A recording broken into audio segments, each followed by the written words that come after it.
tonight. Yeah, I'm happy to be here. Yeah. I wrote this. I'm going to perform a poem. And I like to write poetry to just figure out some stuff that I'm having trouble figuring out. So, yeah, this is called Food Poem. Woo!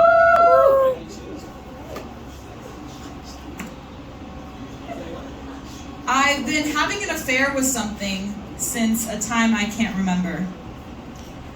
And you'll only know about it if you hang around me long enough, because they're kind of like a joke that lingers a little too long after the laugh.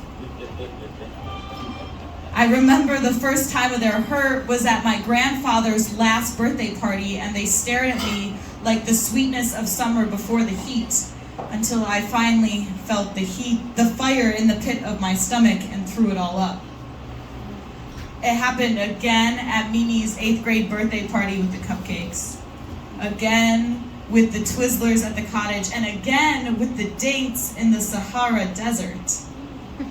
And because it only happened every once in a while, I never considered it to be a problem.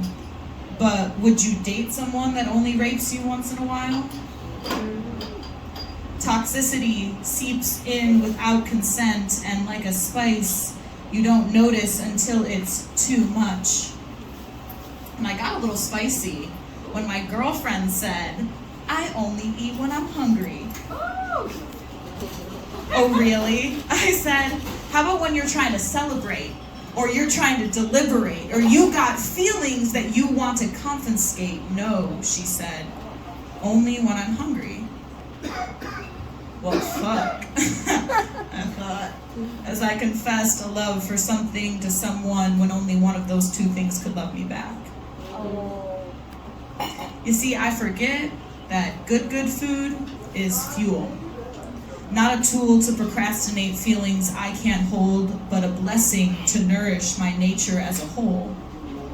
And I forget that good food is grown in pots, not tubs, in soil, not sanctions, in dirt-filled hands rather than metal claws. And I forget that they want me to forget, because that is what feeds their fat wallets much greedier and larger than I will ever be.